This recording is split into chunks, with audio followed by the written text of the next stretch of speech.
మీరు చూస్తేనేమో ఒక ఐటీ ప్రొఫెసర్‌గా ఉన్నారు. అంటే చదువులో ముందుకెళ్తూ ఇంకా కోట్లు సంపాదించాలి చక్కగా. కనీసం ఓ 10 తరాలకు బ్యాంక్ బ్యాలెన్స్‌లు పెట్టాలి. ఇలా అందరూ అనుకున్న టైంలో మీరు ఈ ఆధ్యాత్మిక మార్గంలోకి రావడము రెండిటిని బ్యాలెన్స్ చేసుకుంటూ ఎక్కడ ఎలాంటివి చేయకుండా చేస్తున్నారు. అంటే ఎక్కడ పడింది మీకు ఈ బీజం అని? ఇది ఇంచుమించు 1978. 78లో మా నాన్నగారు మహావతార్ బాబాజీ మహారాజులని బాగా ప్రేమించటమే. హ్మ్.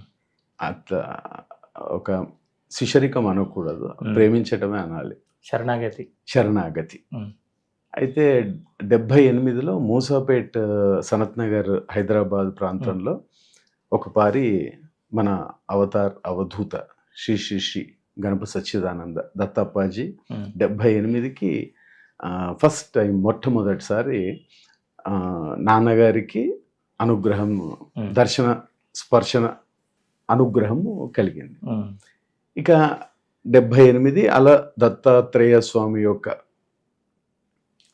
బీజము లేకపోతే ఆధ్యాత్మిక చైతన్యం కలగటం 1984లో ఇంచుమించు 83, 84లో సాక్షాత్తు మరి రాజాదిరాజ సామ్రాట్ సద్గురు సచ్చిదానందుడు సాయినాథ్ మహారాజులు ఒక ఫకీర్ రూపంలో మేము అప్పుడు ముషీరాబాద్లో ఉండేవాళ్ళము. వారు మన ఇంటికి రావటము, అక్కడ మేము చాలా చిన్న పిల్లవాడిని ఏదో ఆడుకుంటూ ఉంటే బాపు హే క్యారే అన్నారు హిందీలో. హైదరాబాద్ కాబట్టి కొంచెం హిందీ కూడా రావటం ఉంది కాబట్టి అయ్యే బాబా అని, అంటే ఆ వయసులో అయ్యే బాబా అన్నాను, ఏదో చేపట్టుకుని తీసుకెళ్ళటం ఏదో జరిగింది. అంతకు ముందు ఒక 2 రోజుల ముందు సబ్కా మాలిక్ ఏక్ హే అని ఒక పటము, బాబాగారి పటము మనకు 2 రూమ్లే ఉండేవి. కిచెన్లో 2 రూమ్లో అక్కడ పటం ఉంటే మా అమ్మగారు కనక మహాలక్ష్మి, ఆవిడ ఎంతోమంది దేవతా స్వరూపాలు ఉన్నప్పుడు ఈ సాహెబ్ గారు ఏంటి అని చెప్పి పటాన్ని వెనక్కి తిప్పి పెట్టింది. అప్పుడు వీరు వచ్చి లోపలికి రాలేదు, గడప దగ్గర కూర్చుని చాయ్ పిలావ్ అన్నారు ఫస్ట్. అన్నప్పుడు మా నాన్నగారికి చెప్పారు, తెర బీవికు బులావరే అని. ఆవిడ కొంచెం భయపడుతూ బయటకు వస్తే, నువ్వు ముందు ఆ పటాన్ని తిప్పమ్మా అని చెప్పి మా నాన్నకి చెప్పారు. ఈ పటం తిప్పిన ఈమె నా ఆంతరంగిక భక్తురాలయ్యి నాకెంతో సేవ చేస్తుంది అని బాబా చెప్పటము. ఇక 84, 85 నుంచి మా అమ్మగారు షిరిడి సాయినాథుల యొక్క వారి శరణాగతి, ఆ ప్రేమకి అలాగ సేవ చేసుకుంటూ రోజు ఆరతికి వెళ్ళడము, ఆరతి ఇచ్చేయటము, అలా మెల్లిగా ఆరంభించి అక్కడ పద్మనాభనగర్ కాలనీలో ఆ ఇంచుమించు ఆ కాల ప్రాంతంలోనే షిరిడి సాయినాథుల మందిరం ఒకటి కట్టడం జరిగింది. అప్పుడు అమ్మని తీసుకురావడం కూడా, అంటే ఆ చిన్న వయసులోనే అలా వెళ్తూ ఉండేవాళ్ళం. అలా పోతూ ఉంటే ఇంచుమించు 1991, 92 ప్రాంతంలో ఈ లోపల షిరిడి సాయినాథుల వారిది వెళ్ళటం, అమ్మని దింపి రావటం ఇలా జరుగుతూ ఉండేది. దత్త అప్పాజీ వారిది దత్తస్తవము, అలాగే కొన్ని కీర్తనలు ఇంట్లో అలా ఊరికే పాడుతూ ఉండేవాళ్ళం. ఇంట్లోనే అలా సత్సంగంలో ఒక 5 నిమిషాలు, 6 నిమిషాలు పొద్దున్న దేవతార్చన సమయంలో అక్కడ అలా మెల్లిగా బాబా గారి దగ్గర దింపి రావటం అది జరిగేది. లోపటికి వెళ్ళి ప్రదక్షిణాలు చేసి వచ్చేసేవాడిని. 93 లేక ఆ ప్రాంతంలో పంజగుట్ట సాయినాథుల మందిరానికి వచ్చినప్పుడు మా అమ్మగారు లోపలికి రా అని చెప్తే అప్పుడు సంధ్యా ఆరతి జరుగుతోంది. అంత మరాఠీగా ఉంది, కానీ ఒక తెలియని సంపూర్ణమైన అనుగ్రహం కలిగింది. ఆ రుచి ఆరతి ఇస్తూ ఉంటే అసలు, అంటే ఆరతులు ఉన్నాయి, మా అమ్మ వెళ్తూ ఉండేది, నేను దింపి వచ్చేవాడిని అంతే. ఆరతి అది సాయంత్రం ఆరతి చూస్తే రుసో మమ ప్రియాంబిక మమ మజోరి అని ఇలా చాలా.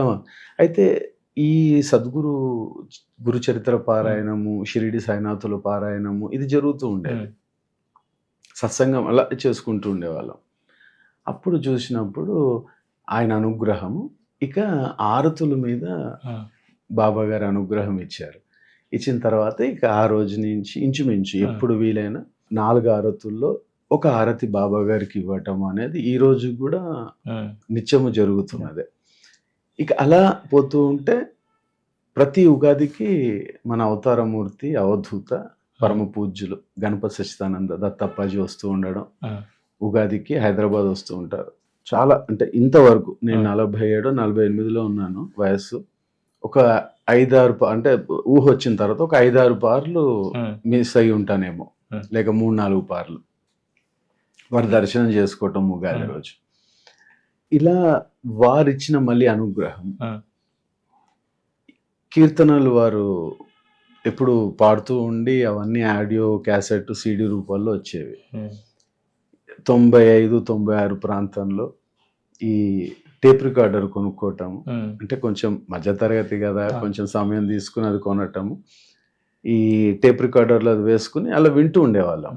1999, 2001 అది పీజీ అయ్యినప్పుడు, అప్పుడు నాకు ఒక ఈవెంట్లో కాలేజ్ ఇంటర్ కాలేజ్ ఈవెంట్లో ఒక బహుమతి ఇచ్చారు. మొట్టమొదటి ప్రైజ్ వాక్మ్యాన్, సోనీ వాక్మ్యాన్ ఇచ్చారు.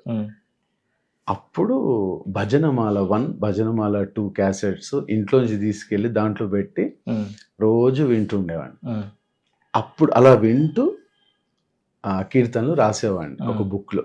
అప్పాజీ పాఠం నేను రాసుకుంటూ మళ్ళీ అలాగా వింటూ రాసుకుంటూ ఉండేవాడిని.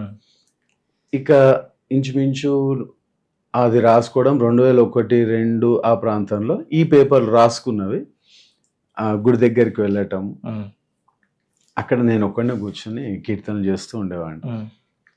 అట్లా అట్లా అట్లా అట్లా ఇక 2004-5 ప్రాంతంలో అప్పాజీ దసరా సమయంలో, అంటే వారు ఇచ్చిన అనుగ్రహము అవతారమూర్తి, మాటలో వర్ణించలేము.